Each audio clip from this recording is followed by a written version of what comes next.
Okay.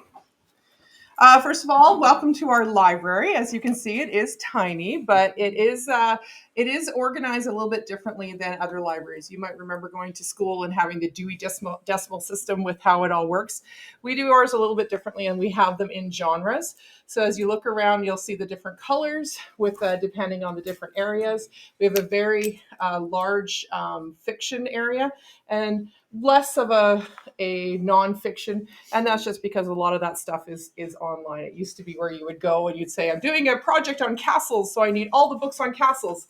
Well, most of that's online. So now our kids are looking for, hey, I want to learn how to do some drawing. So that's going to be in that. I want to learn cooking. I want to learn something else. So we kind of fill our library with things like that. And then you'll see the other things around. And yes, we have a horror section because that's a thing. So if you look at some of the books, you'll see red dots on them. So reminder that we are a 6 to 12 school, which means anything with a red dot, students in middle school are not allowed to take those out unless they have specific permission from their parents. And it's not signing a form or anything. It's actually you contacting our librarian and our Learning Commons teacher, Mrs. Beckett, and having that conversation with her, because we just want to make sure that those things are taken care of. So if a student does bring up a book and it's got a red dot, it flags it right away and says, I don't think you're ready for that yet, unless you have that conversation. So my name is Mrs. Bennett. I'm the principal here. This is Mrs. Dallas. She's our vice principal. We've had some interactions with all of you already. So welcome to Asia Sumas. Our teachers that you will be meeting, hopefully everybody will attend on Tuesday to our Meet the Teacher night. The two grade 6 teachers are Mrs. Cheney and Mrs. Smith. Those are our two grade 6 teachers. And then the non-enrolling teachers, those are the ones that help out. Mrs. Bates is learning services for students on IEPs or students that need extra support. That's her job in middle school. Mrs. Arafi is their music teacher right now. So she is finally back. She's been extremely sick for the past couple of weeks. Mrs. Arafi is coming from back east and has been off on maternity leave for a while. And so now she's just getting back in. And as any teacher knows, the first week or so, if you haven't been around kids for a while, you always get sick. So that's kind of where she was. So we think she's back now, hopefully. Mrs. Majewski is going to be their dance teacher coming up. And then Mr. Emery is going to be their PE teacher. So those will be the 3 teachers that they have during the year. Each term, we switch. So right now, all the kids are doing music. And then they go to PE.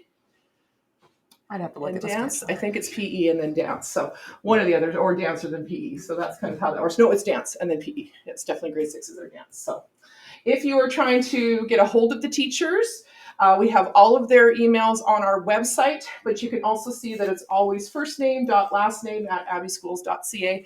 We all have that same email address.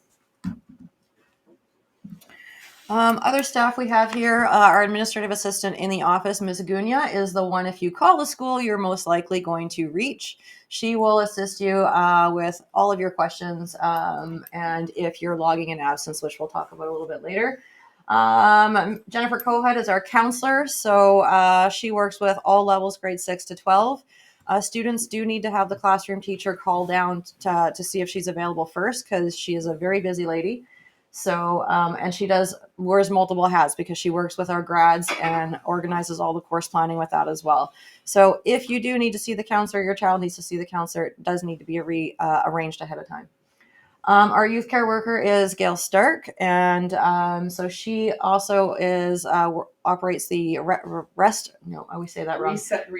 and return room. So if your child is needing a break or a timeout type thing, just to gather their thoughts, or looking to chat with the youth care worker, they can get a magnet from their classroom teacher, show that to Miss Stark so that she knows they've been excused from class to come and see her, and have that space there. We also have Deborah Camerons, our child, youth, and mental health worker that comes in and works with us and our students when we need support there. We have 2 Indigenous support workers, Ms. Lamson and Mr. Julian. Mr. Julian's new to us this year, and so we have him Thursdays and Fridays, and Ms. Lamson works Monday through Fridays because we have at middle school, we have, was it 21?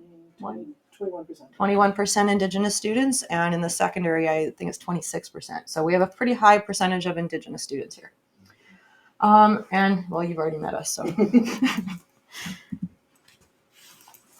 So a big thing for us is communication. We try to keep getting as much information out to you as possible. If you haven't had a chance to check out our website, that's definitely where you're going to find anything. It's a good idea to keep that calendar updated so you know things that are coming up. We also have our Facebook and Instagram pages and the parent Facebook. So if you are on Facebook and you're looking at trying to connect, we really recommend that you sign up for the Age of Sumas Parents Facebook. They're really great at being able to give some other extra information about what's going on. We also send home our weekly emails. Is everybody getting the email? I hope. If you find that you haven't got one for a while and you're like, I haven't got one from the school, check your junk folder because sometimes it slips in there, or call into the office and we can actually check to see what's happened to your email. So our system will work up and we'll see it as either read, unopened, blocked sometimes, and that happens. And so we'll just help you through that to make sure that you can get our emails. But that comes out every week and it covers everything that's happening that week as well as the following week, so you can kind of keep yourself up and ahead of that. We also have our PAC meeting, which is our Parent Advisory Council, and we definitely recommend that you come out to that. That's every second Tuesday of every month, except for we don't have one in December and we don't have one in March, I think. So those are the 2 months we don't have them, but we definitely recommend that you get a chance to come out, learn, you get to meet some people who've been through the program for a while, and it's a great opportunity just to be involved. Okay. So participation and attendance. At Asia, we are a very hands-on experiential school. We like to incorporate the arts in all subjects that we do. So as such, the attendance is it's mandatory. It's expected. If you're not here, you're not learning, you're not participating, you're missing those things. We hold a lot of events throughout the year, such as our Remembrance Day, our Exhibition of Learning, our Christmas performances, et cetera, et cetera. And there are many pieces that require lots of preparation ahead of time to put those shows together. So if you've got a high number of absences, then there's going to be holes in performances. People are counting on you, just even classwork in general. If you're working in your class, lots of projects are happening. It's nothing you can come in and just say, well, I've been off for a week. Can I get the package that I missed? We are not a package-based school. We are a project-based arts integrated school. So participation is essential in order to be successful. And the only way to do that is to be here. If we notice that your attendance does, or the kids' attendance does start to go down, you will get a phone call or an email from Mrs. Dallas just to remind you that you're falling below what the normal is, because we really do need to make sure that you're getting your kids here on time. So those should be coming out at the end of the month anyways. Sorry. I like to wait the first month. Yeah. And arts integration. So that is why you're here. Your child is an artistic child. They learn best by hands-on. We do a lot of projects, a lot of things going on. Already we've got some of if you came in through the front door, you would have seen some of the things set up for the Truth and Reconciliation. And there's all sorts of things going on. This is actually a project that was done with our senior. We had a few groups. We had our 3D visual art classes, which is a grade 11, 12 one. They met with a kindergarten class, and I believe this was North Poplar at that time. They met with them. They got the picture. They created the stuffed animals from that. From that stuffed animal, it went to our creative writing secondary students who created a story about the stuffed animal. That then went to our visual artists, our 2D visual artists who created a book with illustrations and the story. And then we brought the kids in and we read to them, the kids read to them the story that they've created and gave them the book and the project. So this is kind of an idea of what we do. So you're thinking of all those different areas that they fixed and all those different areas that they've touched on. That's what we do here. So we really are hands-on learning. What are you finding out? Lots of open-ended questions. There's times where things are not always exactly black and white, and that's good, right? The kids are supposed to be learning to think outside the box and how they would learn in different ways. All right, lockers and organization. This is, lockers are new for grade 6s here, so this is extremely important. First of all, no stickers in your lockers. I know we said this at the start in our startup assembly to all the students, yet I'm still seeing the stickers. They're really hard to get off the lockers. I know kids like them, but you have to use magnets. So please make sure you don't send stickers with your kids. If you can use magnets to put up all the photos and things they want to make it unique and to them, great. Keeping lockers organized is also a good skill to start learning at this age. I've seen backpacks, they're just monsters coming out of there and they're back and forth at their lockers trying to find things. So organization is key. They do not need to be coming with their entire year of school supplies. Please downsize. If they have things, just send them with a couple things that they need to start. And then if they run out, they can get more, but it becomes a lot. Don't share their combination. We keep reminding students not to do that. And yet I'm seeing kids open each other's lockers all the time. And that is not good because you might be friends with them now, but what happens is friendship groups change, and then now they've got your locker and somebody's gone in your locker or something's missing. It just becomes a problem. So just remind them not to share their combos. Garbage and containers. If you're sending lunch with your child, just remind them to bring those containers home. Parents like to buy new containers when they get lost in the playground or left on the field and they end up in lost and found, or on the classroom floor, or anything like that. But especially in the locker, because it goes moldy, it stinks, it's gross. They start to ooze down to lockers below them. It's really gross. And if you're the one on the bottom locker, it's no fun. Yeah. So just make sure that what comes here goes home, and they're keeping that clean. It's a good idea to always clear those out just before those break times, like Christmas break and spring break, because if there is anything in there, we definitely don't want it sitting in there for 2 weeks. Thinking about, gym clothing. If they have gym for the semester, bringing those clothes home, washing them, rather than leaving to fester. Checking for sizes. Your kids are going to grow quite a bit this year. So the message is organization. Be organized, be neat, keep track of your things. And that's pretty much it. I guess the other thing I've noticed too with lockers, because it is new for grade 6s, a lot of kids are going back to their lockers during class time. They get to class, I need a binder. They get to class, I need a pencil. Remind them to go to class prepared with their stuff. It's not an opportunity to leave 10 times in the hour to visit their locker. Some people I've just seen stare at their locker, not even knowing why they're staring at it. So go to class prepared is the key. You can help out at home. All the kids have been given planners, so they should be using their planner, and it should be in their binder. So definitely asking about where their planner is, what's going on with that, is a good way to keep up dated. And as well, make sure you're checking in with your teachers. Okay, electronics and phones. So it comes to grade 6. How exciting. You're in middle school. We're going to give you a phone now because you're at that age, and a lot of the kids have electronics. We do have a rule here that electronics are to be away in their locker or in their bags, away at the start of school, so 8:21, and they can have them out again at the end of school. Not at lunch, not at nut break, but between the two times, those are our sacred times. And the reason is, we want them to socialize. We want them to connect with other kids. We want them to have that FaceTime, because if they're stuck on their phones, they're stuck on their electronics, they're stuck on their iPads, they're not doing that same kind of interaction that we want them to experience. So between grade 6 and 8, we do make that a rule. If they do get caught with their phone, they're reminded the first time to put it away. The second time, that's confiscated and kept at the office, and then we give it back to them at the end of the day. And the third time, we keep it at the office. We give the parents a call and say, you have to come and pick it up. And then if it goes further than that, then we do have kids who actually have to check in their phones on a daily basis because they can't seem to keep it off their person. As well as if you are thinking of texting your child during the day, how embarrassing is that if their pocket rings or goes off? So if you do have to send a text, make sure if you're doing it that you're not expecting them to respond. If you have to get a hold of your child right away, call the office. We're here, we will get a hold of them, and we will call them down right away to give them the message. But that is our rule, and it's right from grade 6 to grade 8. No phones, no electronics, including if they have their own BYOD computers, which we're going to talk about, that's as well. Because sometimes they like to go out with them and they'll have them open and be playing a game at lunchtime. We're like, no, it's no electronic time.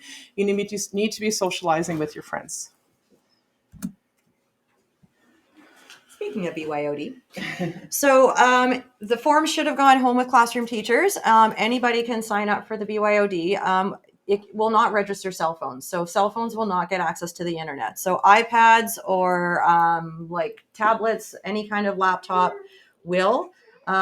It doesn't happen overnight or so. If you bring the form back, I've had a form handed in and say, no, I'm still not connected. There's a bit of a process. It has to go through the district. It's registered through the computers like IP or something like that, a MAC address or whatever the device is. So it's registered to that specific device. That will be the only device that will work. So if they register, let's just say a tablet, and they bring a laptop the next day, they're not going to have access even if they're on the BYOD. So it is device specific. And it usually it doesn't take that long. It might take a day or two, but once it's connected, it will just start working. There's no special password. They don't need to come and say, well, how do I sign in? It will just connect. So that's the biggest question that I get. When's it going to work? How do I connect? It just will. Patience. And we do have devices in all of our classrooms. So we have a set, and so kids can use that. And often if one class is using one, they might pull from other classes to use it. You can see there's some over here as well. So we have lots of devices available. But if you do have yours, yeah, absolutely. We encourage your child to bring it. It's not a problem. But again, there'll be those rules around it. In the past, I know district used Chromebooks. So if you have a Chromebook, it's still compatible. It will still work. It'll still load up on the Abbey School site. So whatever you have is fine. Any questions so far? Yes. Just wondering if, like, Emerson brought a laptop once. Yep. If we upgrade and get him a Chromebook or something. You'll have to redo it. Yeah. Yeah, Register. exactly. So it's just filling out that form again and bringing it in. So yeah, just because it's actually specific to the actual unit. So we don't have Wi-Fi people come in and say, "What's your Wi-Fi password?" We're like, that's not how it works. It's actually connected through our system. I don't know what do you call it. Anyways, it's connected. Yeah, and it's just so because there's firewalls and things that are up for that. Anybody else? All right. Okay. So this is kind of what a typical week looks like at Asia Sumas. First thing in the morning when students get here, the bell will ring. They will go to their class, and they have about 10 minutes that we call advisory, and that's a chance for our teachers to do attendance, check in with the kids, give them any information they need for the day or for the week, and then they go on to their next classes. So they usually have 3 classes in the morning. Usually these ones here are their music classes, and they will rotate between one and the other. And then lunch is at 11:04 to 11:44. They have DEAR right after lunch, which is drop everything and read. So we expect everybody to be having a book or a novel or something to be reading for those 15 minutes, 16 minutes.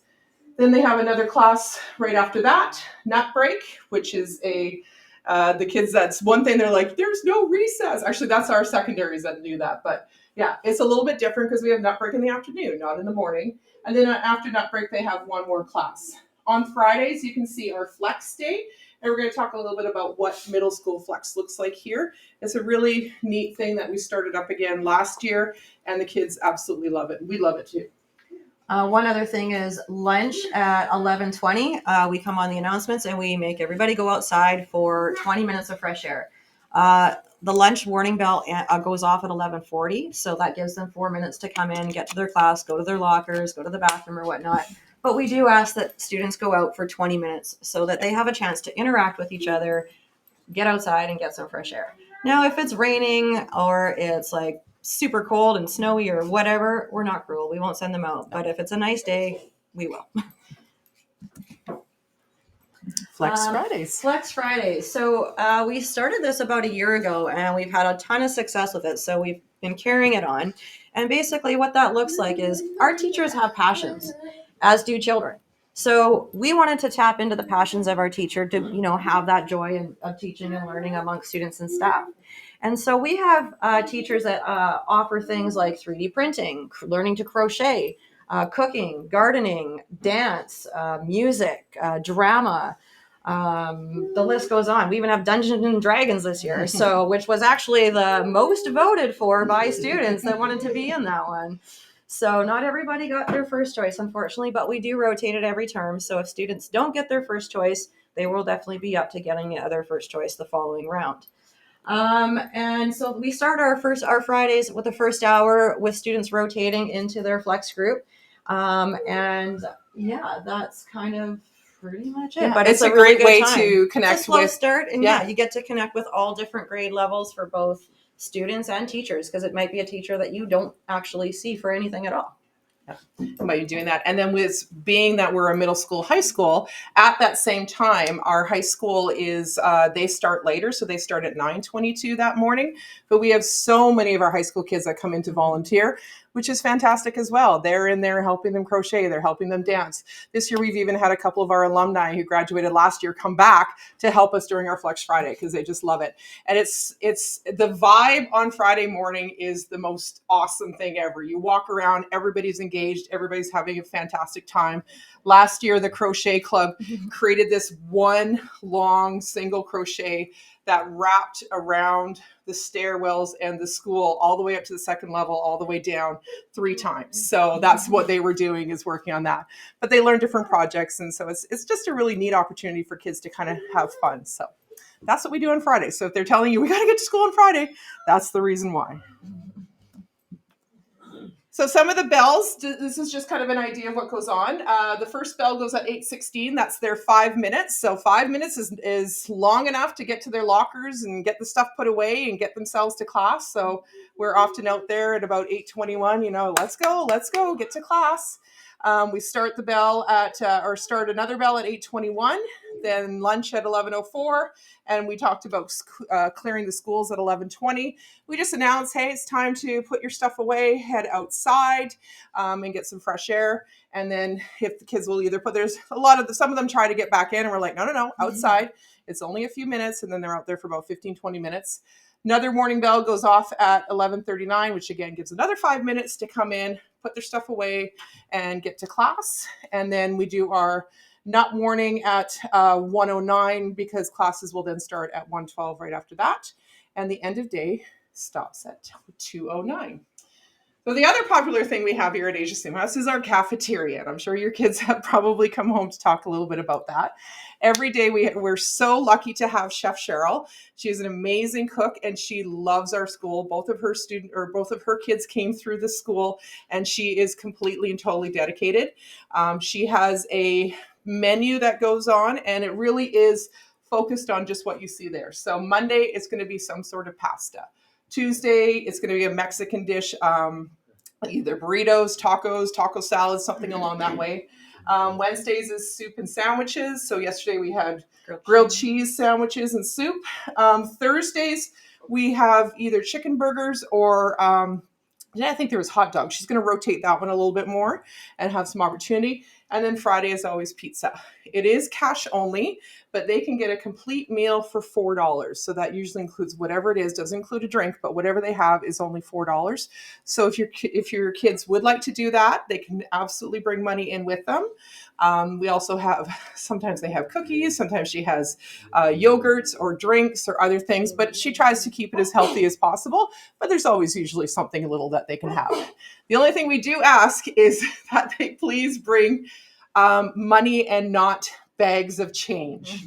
So what has been happening, and this is new to us this year, is kids are walking up to the front of the line and they've got this bag of change and they're dumping it out. Meanwhile, the line is down the hallway around the corner and so-and-so's trying to figure it out. So we're kind of working on that. So if they can come in with either $5 or some loonies or some toonies, that would be great. But please limit the change if at all possible. It would be very helpful. Because I was told that she needs $15 in order to get Oh, of course she does. Yes. Oh. That's because she wants the cookies and the chips and the juice and everything else. It's like one tiny little slice of pizza for $5. No. Each slice of pizza is $2. Yeah. And then, so you could get 2 pieces for $4.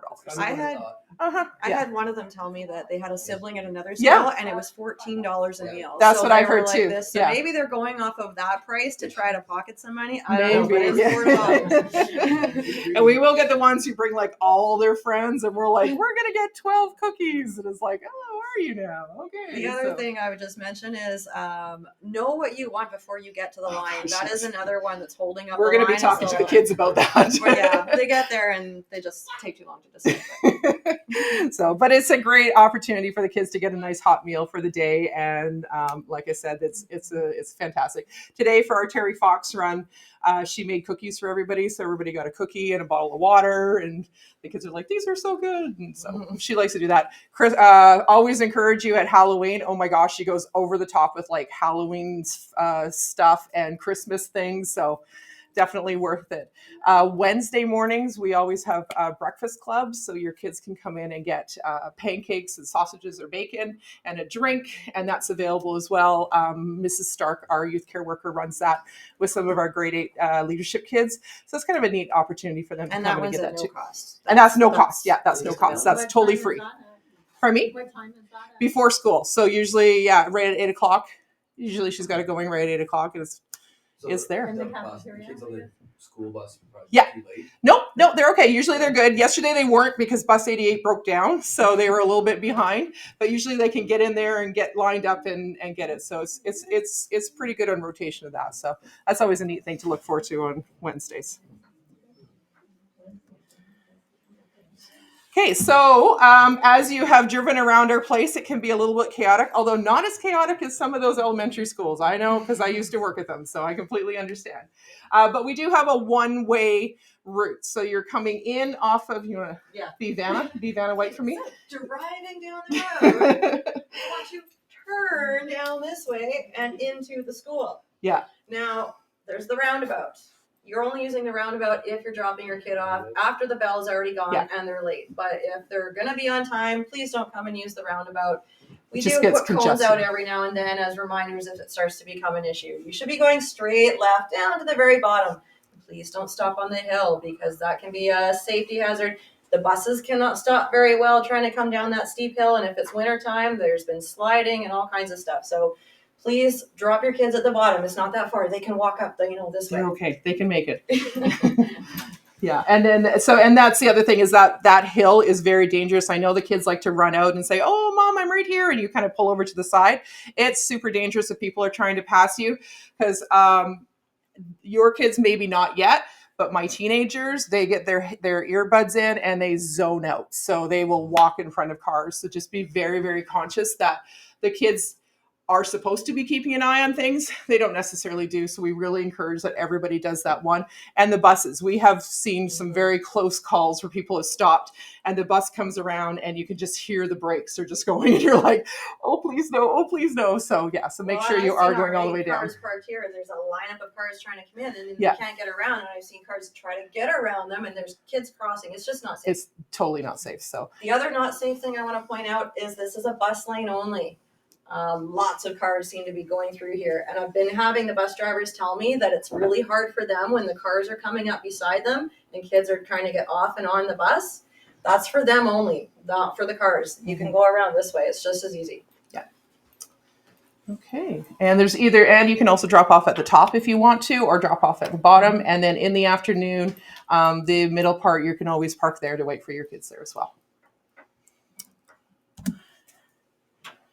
Okay, this is you. Oh, this is me. Okay, so if your child is going to be sick or just away for the day, if there's something coming up, maybe there's an appointment or whatnot, please use the Safe Arrival reporting tool on the website, or you can just call into the school, leave a message if we're not open yet or Miss Gunya is not answering. You can leave a message, or if you get a hold of Miss Gunya, just let her know. Or you can even just email suemassmountain@abbeyschools.ca. So there's multiple ways to report an absence. If you need to pick up your child for an appointment or they're leaving early for the day or whatever the case may be, you need to call and let us know. There's no other way but just to call into the office and say, "I am picking up my child," but do so when you get here. Don't call and say, "I'm going to pick up my child in an hour," or "I'm going to pick up my child in half an hour," because we need to know when you get here to be able to call the classroom teacher to release them. We don't want them sitting outside the office for half an hour waiting for somebody to get here or missing class time because of that. We also don't want the child going outside, releasing them, and you're not here. And now they're outside unsupervised. So when you get here, or even just 5 minutes before you get here, give us a call and say, "I'll be there in 5 minutes." That's sufficient time where we can call them, get them out of class, and have them ready to go. Yeah, and it works really well too because you don't even have to come in. You can just call and say, "Hey, I'm so and so's mom. I'm here to pick them up for an appointment." Awesome. Just hold on. We're going to get them and we'll send them outside to meet you. If you're having somebody pick up your child who's not on your demographic list, and I hope everybody's handed back in their demographics, I can guarantee you Mrs. Gunya will not let them go home. She is absolutely adamant that whoever is coming in or calling in to pick up your child is on that list. And that's just a safety thing, right? So if you are doing it, you either have to call in and let us know that I authorize so and so to take my child, or make sure you add them onto the emergency list. It's just really important. We don't want to have any issues at all. You will also get a center voice or a school messenger telling you if your child's away. Sometimes if the teachers are doing attendance and the kids slip in late and they didn't hear their name, they might get marked absent. Just give us a call. We'll fix that. We'll usually call down and the teacher will call to make sure that, yeah, seeing them, no problem, they're done. We've got them here. There's one other thing I want to say. I can't remember what it was. I'll remember it later. So If you're picking up your child too, and maybe they're having a friend come home with you, well, also same situation applies. We'll need to know from that parent that it's okay for their friend to go home with you. So have that conversation with the parents, your friend's parent, to call into the school ahead of time. And that goes for buses as well. If the kids are deciding they want to go home with somebody on the bus, they can't just get on a bus. And I tell the kids, it's kind of blunt, but if there was an accident, we don't know who you are, and all of a sudden there's an extra person on the bus, they need to know, so they have to be registered with the bus before they take that home. School Cash Online. So hopefully all of you are versed in this and you have your account set up. We use School Cash Online for everything. So school fees will be on there, field trips. There's currently one on there right now for a walking field trip. So if you haven't had a chance to go on and tick the box, please do so. That goes for the whole year. Spiritware will be on there when we start to get that going, as well as anything that comes up for overdue books or whatever. Make sure you're just checking it every now and then. You'll get reminders through email, but it's a good idea just to check it to make sure you've got everything on there and that you've done that. Because we don't accept cash at the office at all. The only place we have cash is at the cafeteria. So definitely encourage you to do School Cash Online. All right. So, to be successful here for your child, well, for one, as we mentioned earlier, attendance and participation. Those are the top ones. Staying organized is very helpful, and one way you can help facilitate that is checking their planner, which is getting done at the end of the day with their homeroom teachers. So there should be communication within their planner that says what they have for homework. Just a little message back and forth to the teacher is a great way to keep that open line of communication. Having the students, they need to advocate for themselves. Okay, they're not elementary anymore, they are middle school. So if they're struggling with something and they don't understand a concept, whether they mention it to you, have that conversation so that if they're afraid to approach the teacher and ask for help, then you can help with that communication piece with the teacher and just let them know so the teacher can initiate that. So that communication piece between all the student, the families, and the teachers are super helpful. And knowing that they can advocate is awesome. But most of the communication is done through the agenda. It is, but no, I wouldn't say most. There's other ways that they communicate. Yeah. So they also, I know on this grade level, they're using a Seesaw app. Mm-hmm. So the teachers post assignments, messages through that as well, including homework. And so if you're not on the Seesaw app already, definitely recommend for signing up to get onto your child's journal and see what they're posting. And it's a great way to have a conversation because they often will post little videos, things they're learning in class. And then when your kid gets home, when you say, what did you do today? And they say nothing. You can be like, well, I saw this really cool thing you posted. And that's an open line of communication as well. And it's up to them to post? It is, and the teacher will often assign things to post. So she'll tell them you need to be doing this, and I want to show your learning on this. So they'll be instructed to do so.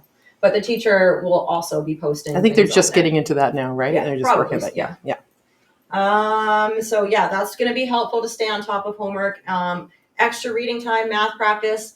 Students have all received an iExcel account, which is an online math platform. I don't know that they've got too much into that yet because tomorrow I'm with the grade 8s. I usually help facilitate that. However, I know the grade 6 teacher has been using it for some time, so she may have already begun. but they have accounts to an online math program. So if they come home and they've got all their math worksheets done and they say, I don't have homework, well, you can go on IXL and get some extra practice. There's plenty of endless questions on any topic you would like to practice. Routines are important. So making sure that your child gets to bed at a decent hour, making sure that they're eating breakfast, something in the morning before they come. Just those regular routines, reading, are going to help them be successful throughout their years. Push to be creative. When they bring those projects home, maybe work with them, give them some ideas. We want to see that creativity come through in all of their work. But most of all, don't be afraid to make mistakes, because we all do. I make them all the time. I'm sure I'll make one this year with you somehow. So it's okay. Give me forgiveness too. We all make them. So we want to make sure that our kids know that when they're doing homework, it's okay. We will help them through it, and we learn from our mistakes. So in doing so, we need to look after each other. So whether that's students, teachers, parents, we're a community. We have to work together. And if there's something going on within your family, within your child's life, if you need support in any way, we are here to help. And feel free to reach out. We can provide advice on programs that are available. If you need help with outside agencies of any sorts, counseling services, we can help you provide all that information. And yeah, so this is just, again, communicate with your teachers regularly. Definitely make sure if you have any questions about something that's happened, or if your child comes home and says, this happened, contact the teacher. If you contact one of us directly, we're just going to go to the teacher and find that. You might as well just skip the middleman and go directly to the teacher. If that's not getting what you need, then come to us for sure. We will be here to help you. If you do need any other supports, we have our learning service teacher. They're here for you, as well as admin. We have lots of people here to help out. It's very cool that how much goes on and how much support. And I think the students might even know that there's adults around everywhere. Like, we're always watching. We have 6 EAs in our middle school right now. They work in and out of all the classrooms. We have our youth care worker. We've got our digital support workers. We've got a counselor. We've got admin. Like, there's people everywhere. So there's going to be somebody that your child's going to connect with. And we encourage you to do the same thing. So it's a small school. We get to yeah, know you for a we know, bit. yeah, we know them pretty good. You may be new grade 6s, but I know every one of your names. Mrs. Dell, much better at that. So be involved, definitely support, come out to the events. They are so fun to be involved in. The first one coming up will be, our Meet Teacher event on next Tuesday. So for sure, come out to that. We'll be doing our Remembrance Day ceremony, which is next level, absolutely amazing, because we get everybody from the grade 6s all the way. Grade 6s won't be involved in this one. They will be involved in Christmas, I think. But we have all of the kids involved, and what a great ceremony that works out to be. Christmas, our exhibition of learning is at the very end of the year, which is kind of like a big party for us. We have food trucks here. We have events going on throughout the whole day. It's awesome. And just make sure that you're keeping that balance to help your kids through. They're going to start going through those years. I've raised my own. They're now 22 and 25, but there will be those bumps along the way. If you need help, please reach out. I've been there, done that. They're okay. They're still alive, so that's good. So, but yeah, we can help you out for that, because there will be some of those things. Friendships come and go. They'll start, and we talk to this about our grade 9s all the time. They start to kind of distance themselves a little bit from you, because you are the safe person for them. So they will never have that. But their friendships, on the other hand, tend to be a bit more fragile. So they'll be really working hard to keep those friendships, but that's okay. You're there. You're going to be the fallback. Just be there to support them, asking those open-ended questions. Don't ask, how was your day today? Because it'll always be good. What did you do? Who did you have lunch with today? What did you learn in this class? Who was your teacher? All of those things, and ask those open-ended questions to keep that communication going, because it's very, very important to do so. Doing with the maintaining a balance between helping your child and letting them grow on their own. Again, they can make mistakes. Things happen around here, and it's okay if you're getting phone calls from us, or we're saying, like, this happened. It's nothing that's wrong. We just consider it a bit of a bump in the road. fine, let's reset, let's figure it out, and let's get back on it. We don't want used to be the helicopter parent, right? It's now the lawnmower parent. So it's okay. Bumps in the road are okay. We don't need to have everything smooth. Things are going to come up. It's a good way for them to try to figure those things out on their own. And we'll do a lot of that. We'll be like, what could you have done in this situation? How could you have worked that out? And so we do work with the students for sure, but that's always a good thing to know. Homework routines, we talked about that already. And then, yeah, just attend your children's celebration for learning. But you got this. You'll make it. You'll be good. And that's it. There we are for encouragement. So any questions at all? Anybody have anything? Throw it out, because if you're thinking it, probably somebody else has thought about it too.